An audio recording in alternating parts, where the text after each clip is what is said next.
In this video, I want to talk about four-dimensionalism, also known as perdurantism or worm theory.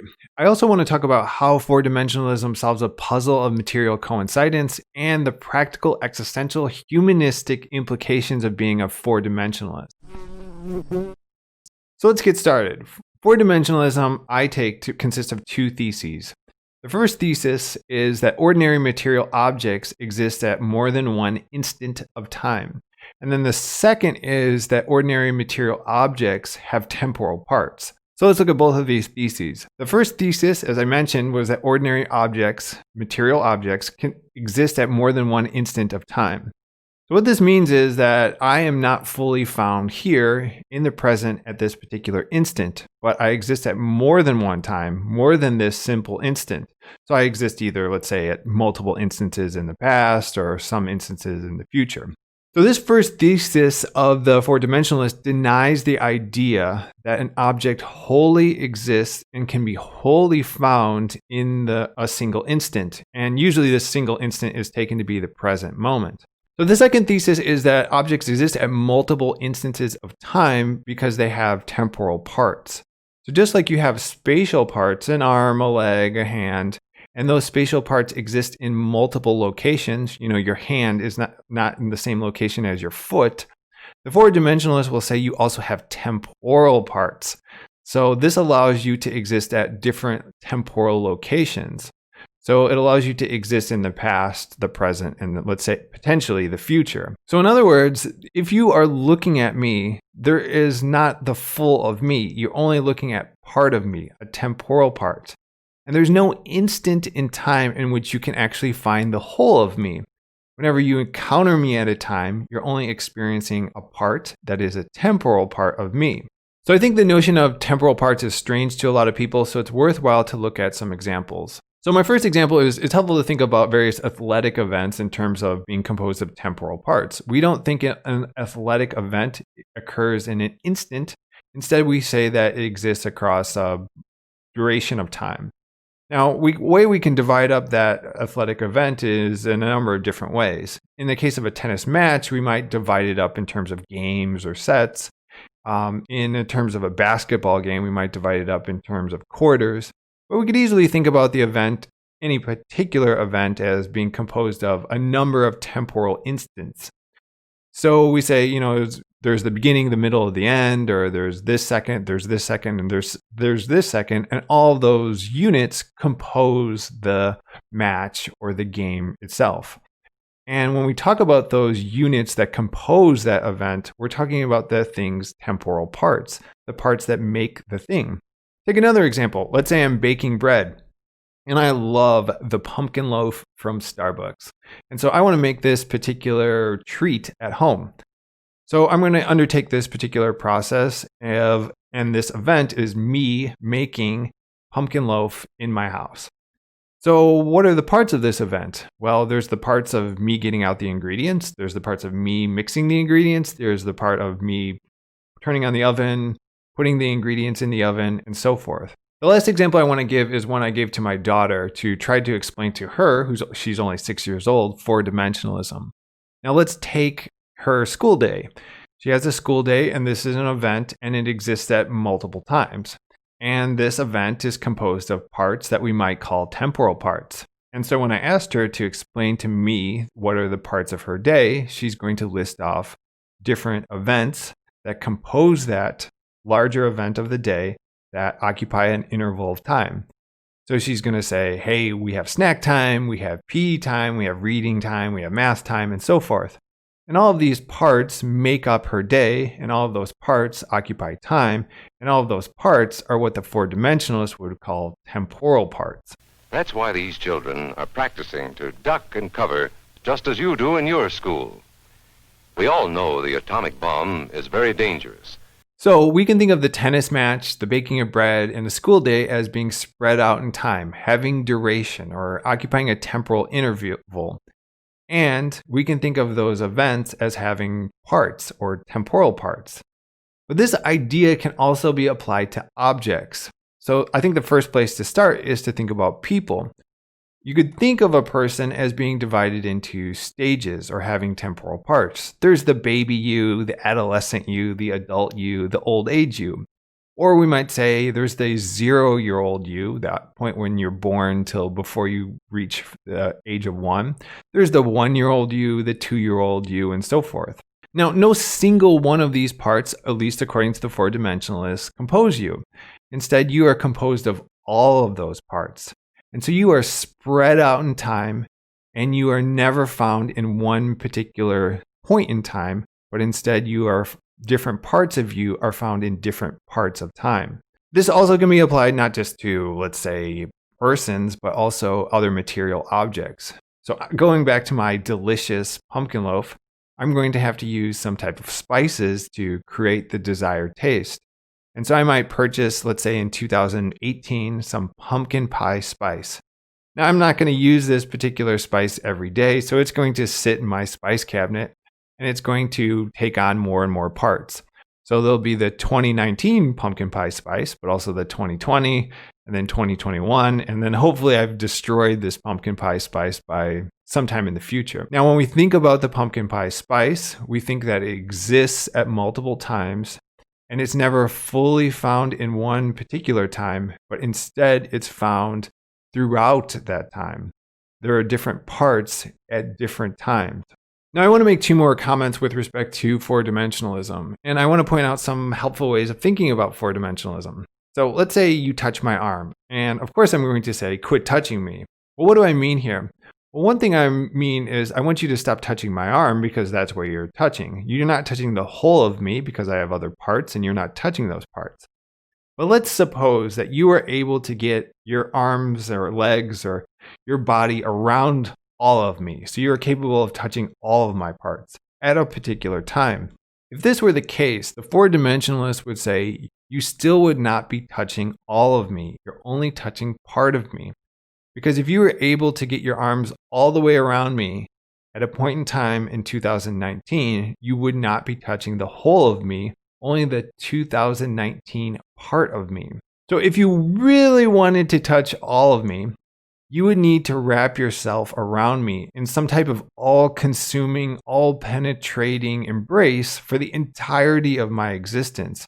You would need to touch all of my temporal parts, and this would mean touching me for the whole of my existence. The next point I want to make is that four-dimensionalism and this notion of temporal parts sounds pretty unintuitive. This is the case for both the fact that it says that objects can exist at more than one time, because people tend, at least initially, to say, oh, only the present exists. And so since four-dimensionalism is committed to other times existing, the theory looks kind of strange. In addition, it's kind of unintuitive in that we are parted out across time, that we are this kind of four-dimensional or worm-like object that is existing in multiple locations. But I also want to point out that this isn't completely unintuitive, because sometimes we talk as though we're four-dimensionalists. So let me give you an example. Let's say you have a pretty profound experience in your life, and that experience changes you in some way. Sometimes people will say that that event is still part of them. So if you had a tragic event that happened to your life, you'd say it's still part of me that, this particular action happened or event happened. Now this sounds like four-dimensionalism. You're saying that there's an event in time that's still a feature of you, still makes you you. Another way that sometimes people talk that sounds four-dimensionalist is that people will talk about themselves or their life as being a book or narrative. This implies that there's a beginning, middle, and end, or first chapter, second chapter, third chapter, and people will say, then in the next chapter of my life, X will happen, or something like that. Well, when you start talking about your life as having these kind of parts, and it sounds, at least to me, like you're a four-dimensionalist. Now, none of this, of course, is evidence for the four-dimensionalist view. You could say all of this talk is metaphorical, but I want to point out that it isn't completely foreign to our way of talking or sometimes thinking about ourselves. Now that I've introduced the notion of four-dimensionalism and given some examples, I want to talk about why you'd ever accept four-dimensionalism. There are many reasons why you'd accept four-dimensionalism, but one is that it offers a pretty clean solution to certain philosophical puzzles associated with material coincidence. These are puzzles where it appears that there are two distinct material objects that spatially coincide. That means that they're in the same place at the same time. This is problematic because intuitively we think that two objects cannot spatially coincide. There can't be two different things in the same place at the same time. The reason for this is if two objects did spatially coincide, then they'd have the exact same parts and the same arrangement of those parts. But generally we think that the parts and arrangement of those parts make something what it is. Those parts and their arrangement determine a thing's identity. So I am me and not you because we have different parts, and I have the body that I do because I have these specific parts, not some other parts. So here's the point. If two things spatially coincided, so that means they're in the same place at the same time, then we'd say they have the same parts. And if the parts of something determine a thing's identity, they determine what the thing is, then we'd say that these two things have to be the same thing. They can't be different things. But there are a bunch of puzzles where it seems to suggest that two distinct objects can spatially coincide. Here is one. Now, there are many puzzles, but I need to kind of keep this video somewhat short and focus on one puzzle in particular. And this puzzle is the statue lump puzzle. So suppose on Monday you collect some bits of clay.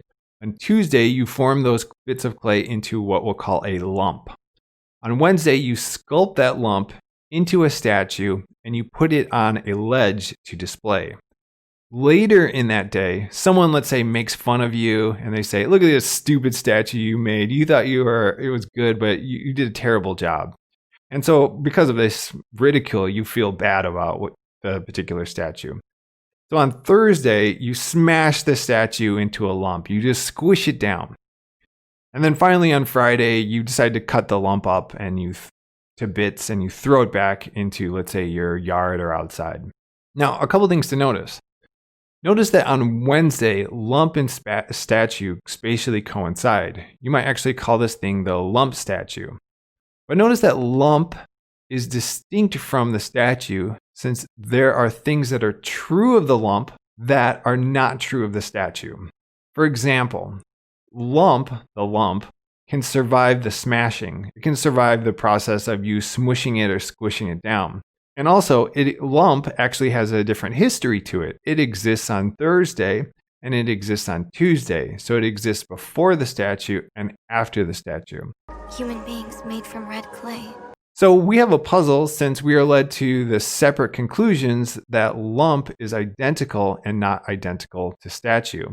That is, they spatially coincide, and so we'd say that lump and statue have to be the same thing, but there are things that are true of one thing, true of the lump, that are not true of the statue. There are a number of solutions to this statue lump puzzle, this puzzle involving material coincidence. I want to look at the four-dimensionalist approach to it. Now, four-dimensionalism resolves the puzzle by changing the way we think about ordinary material objects. So a couple things to point out. First, lump is a four-dimensional object consisting of a temporal part on Tuesday, a temporal part on Wednesday, and a temporal part on Thursday.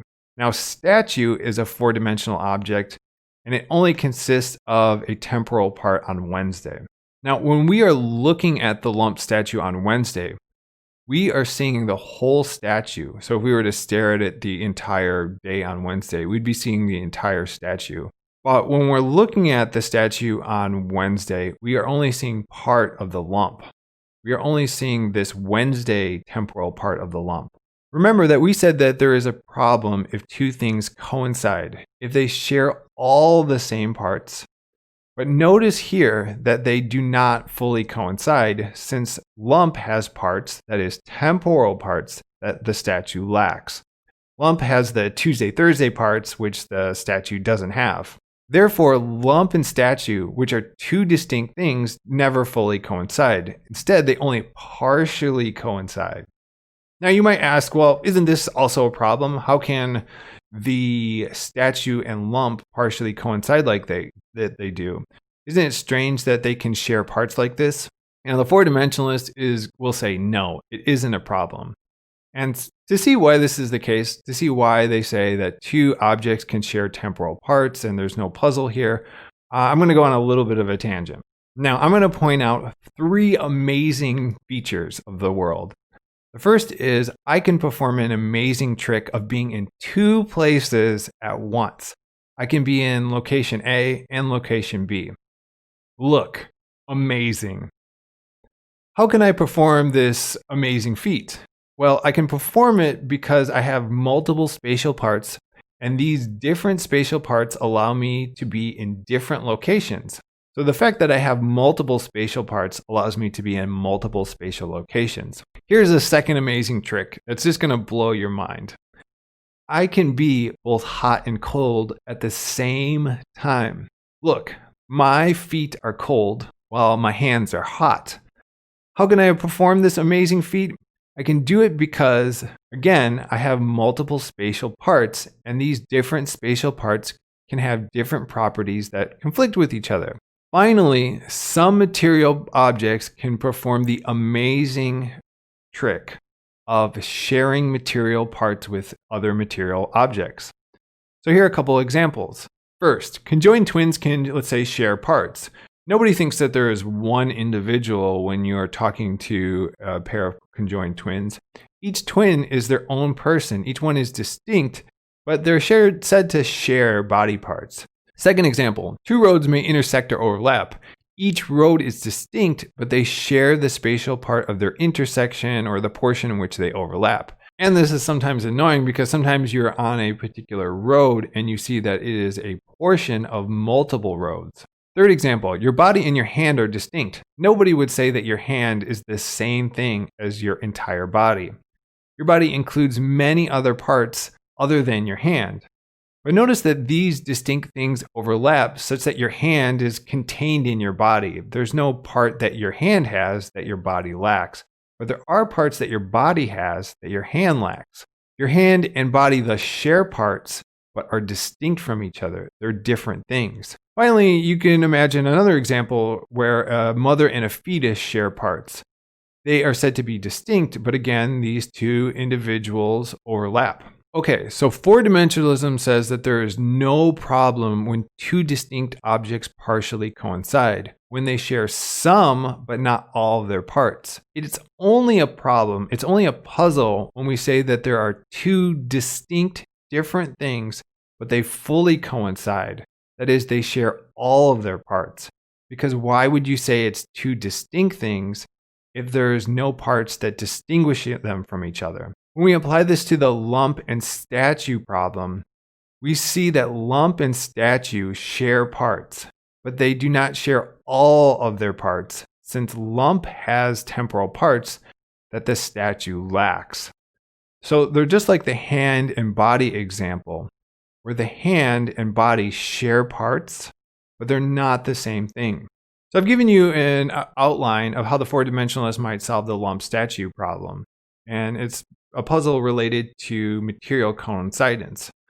Now you might say to yourself, well, why do I care about lumps and statues? Why do I care about material coincidence? Why do I care about ontology or metaphysics? How does this impact my life at all? Who cares about lumps and statues? Now, I'm sympathetic to this existential or practical or humanistic response, but I'm a little bit skeptical about whether the people who can solve these abstract puzzles or who take the time to understand what four-dimensionalism says and how it deals with this issue of material coincidence, whether these people, the solvers of these puzzles, should be the same people who draw these existential, practical, humanistic consequences.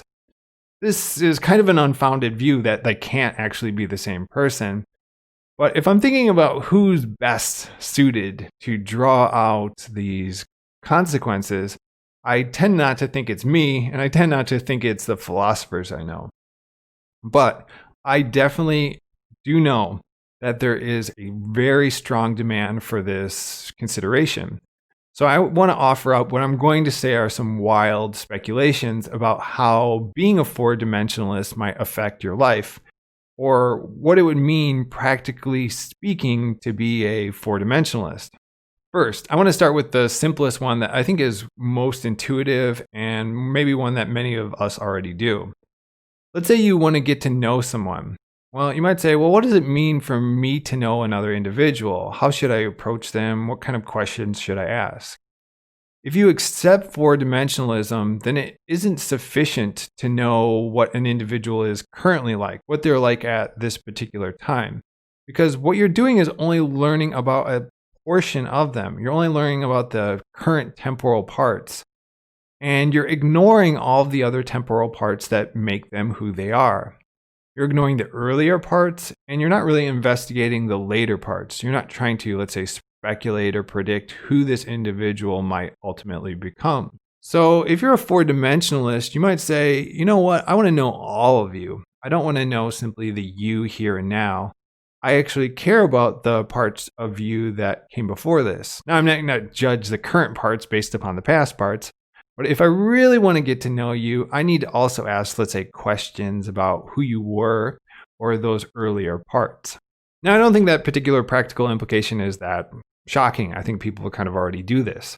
So the next example I want to look at concerns sympathy, compassion, care. Now, I think this example is not completely obvious. So if you're a four-dimensionalist, you're going to behave a little bit different than other individuals. So here's the scenario. Suppose on Monday something bad happens to someone that I love or care about, but I find out about it on Tuesday. What am I going to do? I'm going to offer my condolences or comfort or sympathy or care to the individual because something bad happened to them. But how much? Generally, the amount of comfort or sympathy or whatever is proportional to the harm that that individual experienced or the harm that occurred. So if you experience a huge tragedy, I'm not going to say, well, sorry about you. I'm not going to give you this tiny bit of sympathy. On the other hand, if you experience a small discomfort, you are slightly hurt, I'm not going to shower you with gifts and hugs and smooches and weep next to you. So if we're not four-dimensionalists, then it seems when we think about our behavior, we should give the amount of comfort to the amount of harm that that individual currently experiences. Because again, no part of them still exists that is being harmed. The only thing that exists, according to this, let's say, three-dimensionalist view, is that individual now and how they feel about that prior event. Okay, again, the three-dimensionalist thinks that the past doesn't exist. It's not a part of that individual anymore.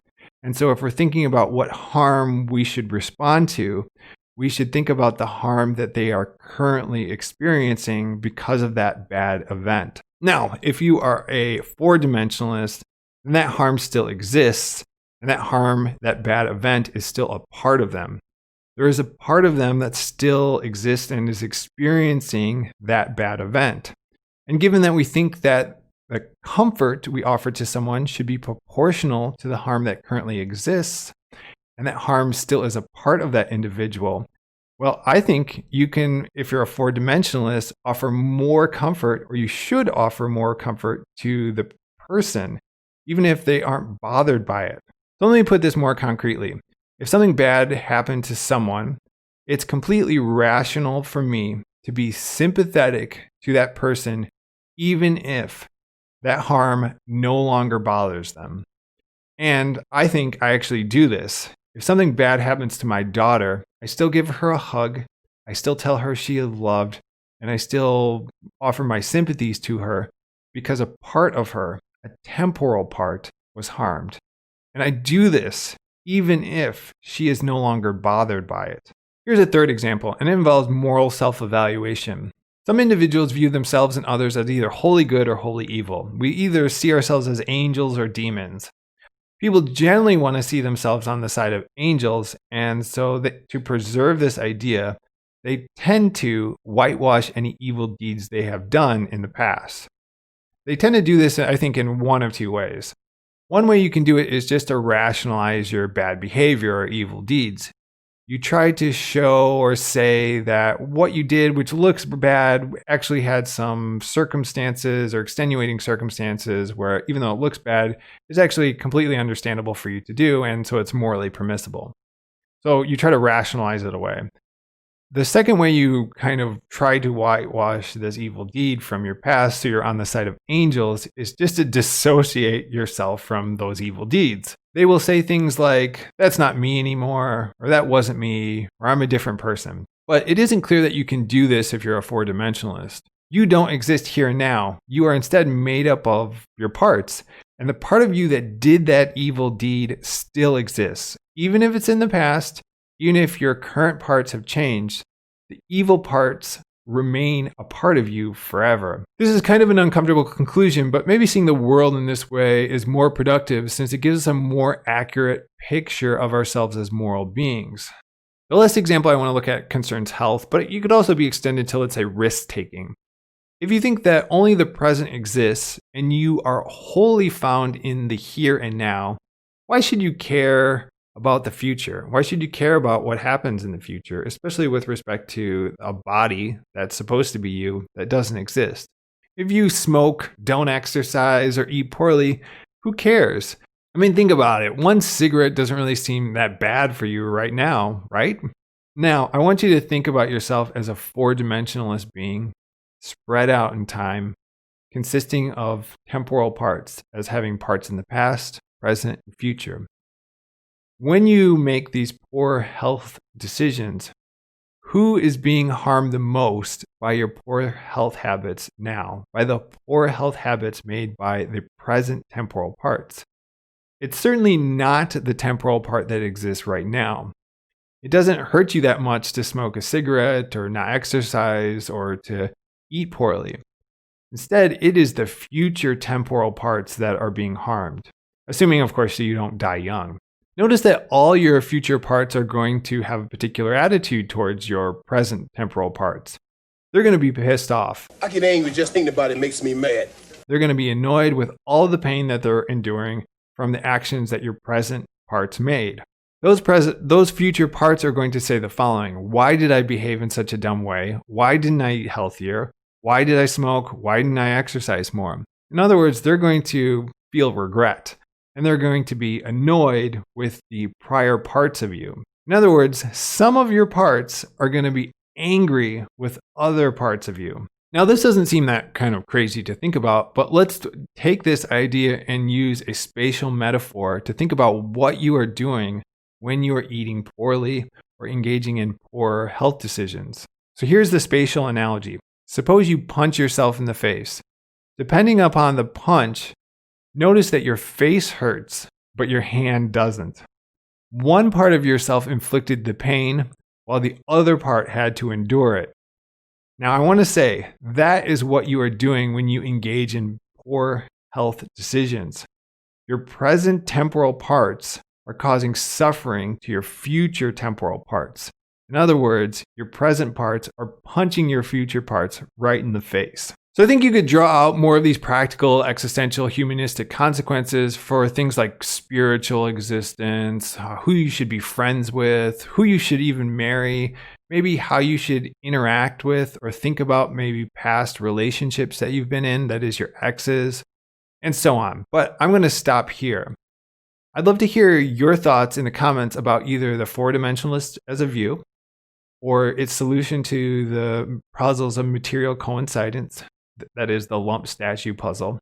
Or, and I think this might be the most beneficial for me, your thoughts about the practical consequences of four-dimensionalism. Here I've applied it to ideas like now knowing people, sympathy, moral self-evaluation, and health decisions. But I'd be interested to know how you could apply it to your daily life, or how thinking about things as a four-dimensionalist might give you a different picture about how to approach your relationships with other individuals, or how you should interact in the world.